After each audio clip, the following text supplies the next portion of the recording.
Yo, guys, welcome back to Chelsea Fan TV. Welcome back. Actually, just remembered because it is. Gotta drop the badge in. Big up, Alex. I didn't forget. Right, big up everybody that's locked in. Hit the likes, subscribe, all of that. We are back for another CFTV preview / review. We're going to be touching on the West Ham performance, which thankfully we only have positives to mention coming out of that game. I mean, we'll double check in with Kev, but I expect that we're both just going to be talking positively on the game. But big up to everybody as well. We're also going to do a predicted lineup for Chelsea versus Barrow 2. That's the next game up. Carabao Cup action for Chelsea. Can we hopefully go one step further than we did last season? Hopefully without defending against children in a final. But I'll leave that. I'll leave that for today's episode. Kev, it's good to have you back. I hope everything's good, man. I hope you've had a good weekend. Good weekend. Just a lot of stuff with family and this and that. I'm not going to get into it's a negative, but Chelsea definitely put a smile on my face. I watched the game. What a good performance! What a good performance! But one thing I can't say, for me personally, I'm feeling like I'm not getting carried away. I just feel like we need to carry on going and improving up till Christmas. I can see what this team's about now. It's encouraging signs. A lot better than last season already. Let's be real. But I know with this fan base, it only takes a couple of draws and a loss, and everyone's saying Maresca out. So I myself, I'm not getting carried away. I just believe let's continue going the way we're going up till Christmas and see where it takes us. But with Jackson as well, me and you had a bit of a discussion about who would start. I was going with Nkunku. You was going with Jackson. Jackson paid off, but still, same with him. Not to get carried away with Jackson. He's proved that he can put the ball in one game, but can you do it consistently over a space of 10? And that's the key now. And that's what we agreed on as well, isn't it? Yeah. Like, we know Jackson's problem is that he doesn't seem to like get that run of games under him, but my whole thing was that I felt people were just being a little bit too reactionary just off the one game against Bournemouth. If he played like that against West Ham, I completely hear it. Drop him against Brighton, no questions asked. But thankfully, he showed exactly what he is capable of. And not even just that. I feel like I saw a visible improvement in his game because like this one of the first few games where I look in and I actually saw composure in front of goal. The first goal takes it cleanly under the goalkeeper's legs. The second one-on-one with the goalkeeper. Like, this has been one of our biggest criticisms with him. And the composure and the finish, sensational. Yeah. And the thing is, wasn't even about the goals. Yeah, as a striker, it's about goals. Yeah. But his link-up play, his running in behind, his pressing, everything. It ticked all the boxes. It was a perfect striker's performance. But the thing is, can he do it the next game? Can he do it the next game? It's not all about doing it in one or two. He's got to be able to. We know the levels. He's basically set the bar now for himself. Us fans can see it, but now he needs to believe in himself to do it on a consistent basis, and that will give. Because I know he can do it. It wasn't all about the goals for me last season with Jackson. He had other attributes, which was making him a good striker, like his link-up play and the running, everything else. But the goals need to come. Now we know he can put the ball in the back of the net. Can he bring everything together and now do it over a period of time? And that will give all of us fans. I'll basically say, you know what? Take that number 15 off him and give him that famous number 9 shirt, which is there. Give him that number 9 shirt because he deserves it. I hear it, yeah, because we've said the same thing. Don't give the 9 shirt to anyone unless they earn it in a Chelsea shirt, even if Victor Osimhen joined us or something. No, you take number 15 or something or whatever's free until you go and you earn the number. I'm not here for none of that crap. That number's Can you remember the last number 9 we had that was good? I think it was Crespo, bro. No shit. You know how bad it is? Like Tammy Abraham and Fernando Torres are some of our better number 9s. And I mean, shout out to them as well. But like Tammy was okay. Torres was a flop. Yeah, the best number 9 we've had for me, what I remember was Crespo, bro. And that was like 12 years ago, bro. It's that deep, bro. So that's the thing. Yeah. Crespo was even like just before my time too. So for me, I genuinely don't think I've seen a baller 9 at Chelsea. Nah, that was it's Torres, Tammy, and Lukaku was a disgrace. Aubameyang never got given a good chance. Falcao was a Oh, flop. Who yeah. else? Let's just keep Callum him. Let's just Boularus. That was my first number 9. That was my who? first number 9 at Chelsea. Khalid Boularus. Do you remember him? Oh, that Dutch centre back, bro. Of course I remember him, And brother. Steve Sidwell afterwards. We gave a midfielder and a Oh defender the my 9. life, bro. Let's not Oh, think mate. that's a negative. Let's just go back to the West Ham game. But Yeah, back to the West Ham game. all in all, I'm gonna say Caicedo, what a performance, man. Like Fernandez, decent performance. Still thought he gave the ball away quite a few It many was like times. just an improvement, if anything. Yeah. And we all knew, like I said to you in the preview, this was going to be a total different West Ham, and it was. They was playing a high line. When's the last time you seen West Ham on the halfway line with space Bro, behind? I had one of my West Ham mates on my channel earlier today. Shout out Mike's. He's already fuming with Lopetegui with some of the decisions that he's making. Nah. I'm putting Bowen up top, Kudus at left wing. He brought on Yeah. Souček at 2-0 down like he was gonna do anything. Yeah. Like, yeah, that was a different team. You know what it is? You know what it is? He's a good manager. He's a good man, proven manager. You have to have the players to suit the manager's style of play. They haven't got the players to suit the style of play. If you want to play a highlight, you need quick defenders. Look at our first goal, brother. Did you see how slow that defender was running? Yeah. Like Jackson didn't even have to sprint, bro, to get in behind, bro. You cannot play a high line with man that can't run, brother. You see what I'm saying? You're like West Ham need to change the whole squad now to suit the manager. They should have stayed with David Moyes, brother. Like, he just won the Europa. Like, here's the thing, because they're attacking their midfield, I actually think is semi-decent, but it's what you said, it's the defense. You can't play that high up with that slow defenders. It's not going to work. Your quickest one in Zuma, you just got rid of. Yeah. And then the other two, like, snails. No, I couldn't believe it. When Jackson was running in for that first goal, brother, how slow. He looked like that defender was running in slow motion, brother. It was embarrassing. Even brother. he looked shocked. He's like, "Raw, this much space. All right, cool." It was, and that left side, brother, was literally Sancho and Jackson on the left side was cooking because Wan-Bissaka, he was playing right wing back and he didn't even know where to look. He didn't even know who to pick up, bro. So obviously he did change it. Lou Bugatti did change it. I think he changed on the 35th minute and changed back to a 4 at the back. But it's too late. You're already 2-0 down, brother. So yeah, it goes to say, you got to have the players to play. You got to have the right players to play the right system for that manager. You see what I'm getting to? And obviously West Ham haven't got that. Yeah, it's up to a manager. Depend if he changes his tactics or if he just dies with the ship. But on defenders with us, like I've spoken a lot about wanting to keep the Colwill and Fofana partnership together and just help them develop an understanding of each other. But if Tosin is going to keep having performances like that, I don't know, there's a little bit of a selection headache at the back too. Before it was just like, I can't trust any of them. Now, Colwell's just been on really good form the last few games. Tosin's come on and had a monster performance at right centre-back next to him. Fofana, like, he had a good game against Crystal Palace, for example. Looked to be growing a little bit more in the second half against Bournemouth, but there's a bit more of a selection headache with the right centre-back. Left centre-back is all Colwell's. Like, he's by himself on that one. And that's good. This is the thing now. Whenever I can't remember that, I think it is Matt Dav said something about it's been 345 days or something daft since we've had two clean sheets in a row. I can't remember the last time we have had 2 good defensive performances. And I'm not just talking about when the other team's in transition. I'm talking about on set plays.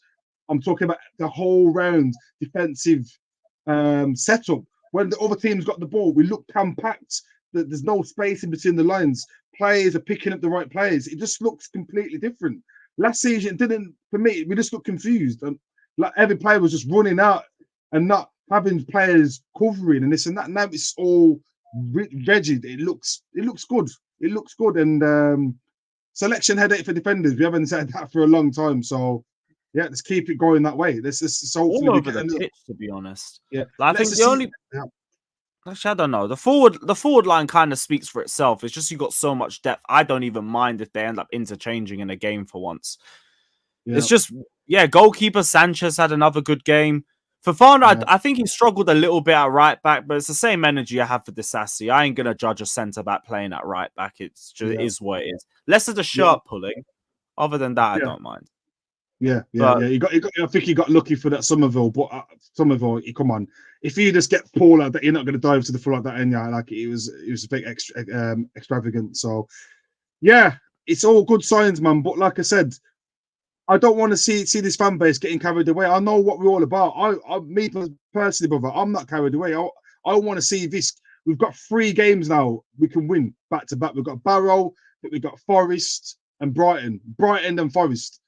3 games that we're more than capable of getting 3 more clean sheets and goals. I want to see not just 1 game, 2 games, just every game.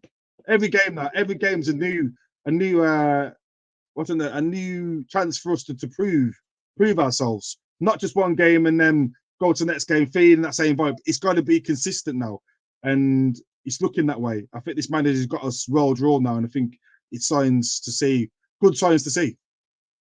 yeah, for me, it's like just keep this going until after the international break, and then once we go into the next round of games, we're gonna really know where we are. Liverpool, Man United, Arsenal. I think it's Newcastle as well that we play in the middle of that run. So that's when the much more difficult round of fixtures come up. Yeah. And we're playing serious attacks. Yeah, it is Newcastle, by the way. Yeah. So yeah, we'll see what we're really about by then. Yeah. Precisely. It's looking good.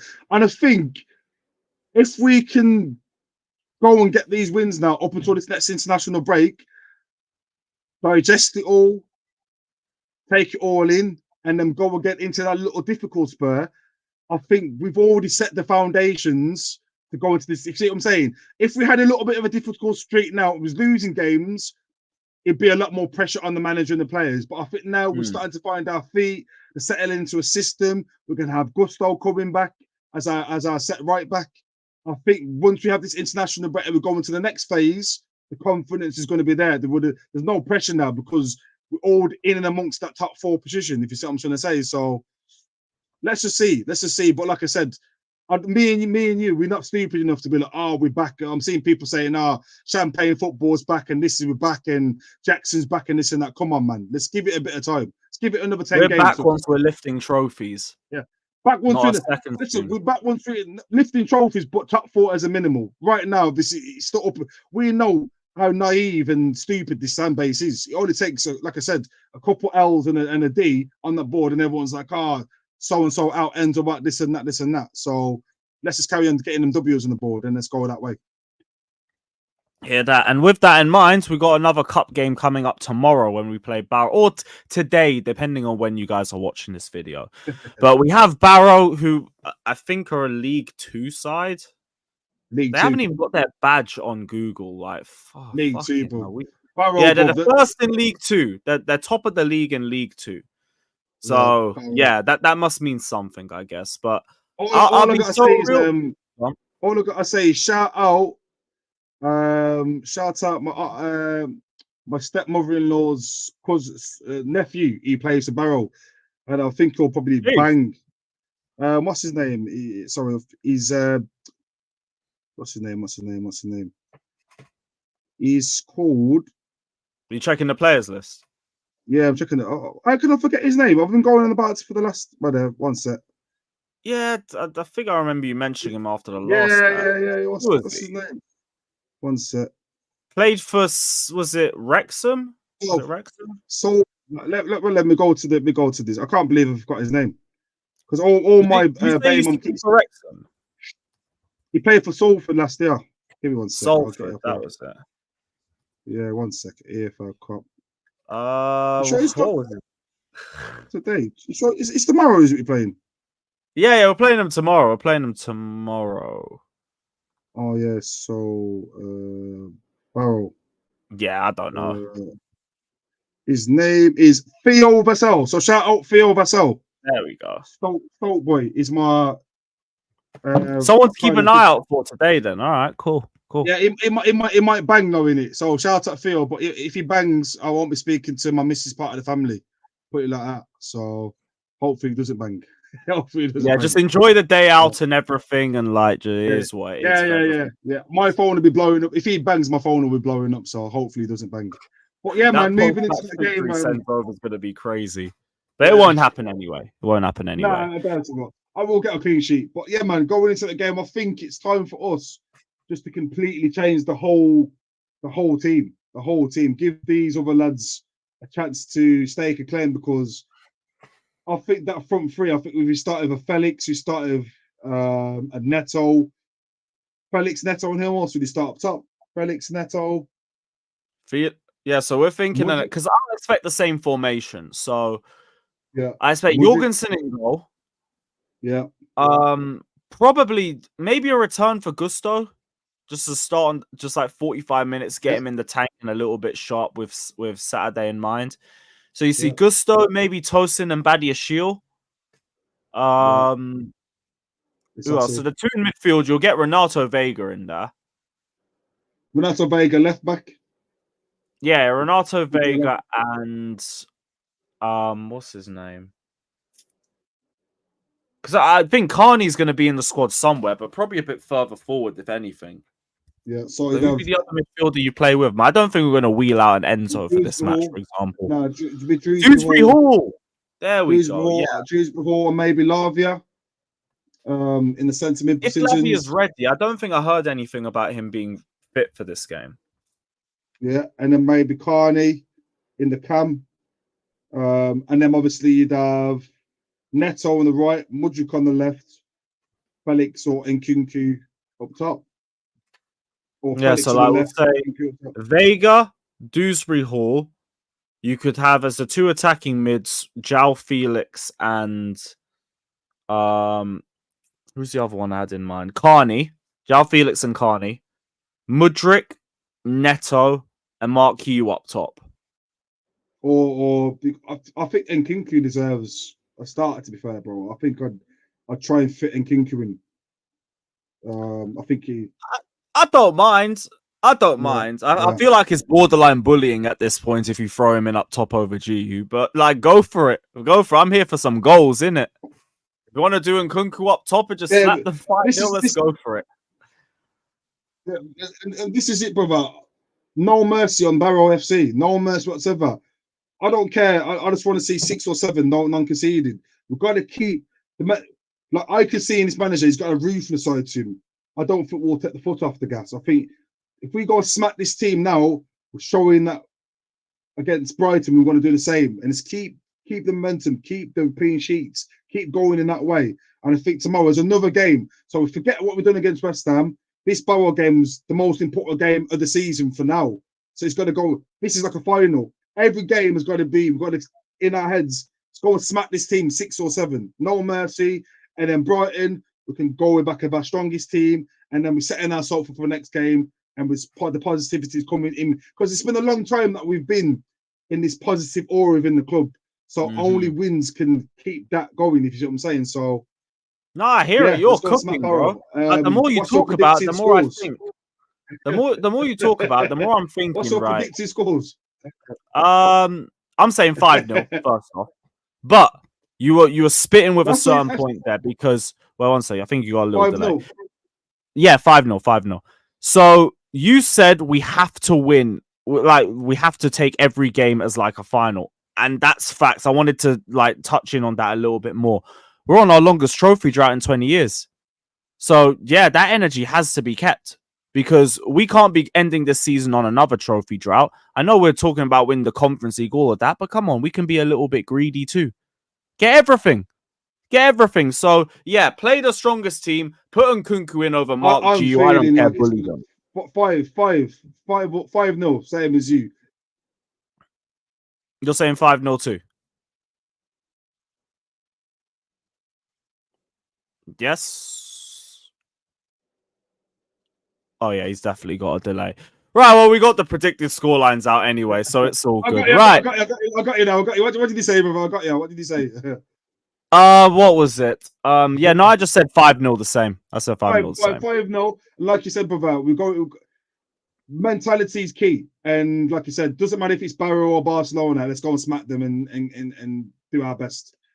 So Yeah. And you know what? We don't even need to add any more to that. That's perfect. And just on the 20-minute mark, too. Brilliant. Right. Big up to every single one of you that's locked in. Let us know if you agree or disagree with any of our thoughts down in the comment section below. Don't forget to follow Kev. Link is bottom left there. Same thing with my name, too. And we'll see you guys tomorrow, where I expect we batter Barrow, because if it's anything else, oh boy, the next preview show ain't going to be fun. But yeah, big up everybody. Hit the like, subscribe. We are out. Up.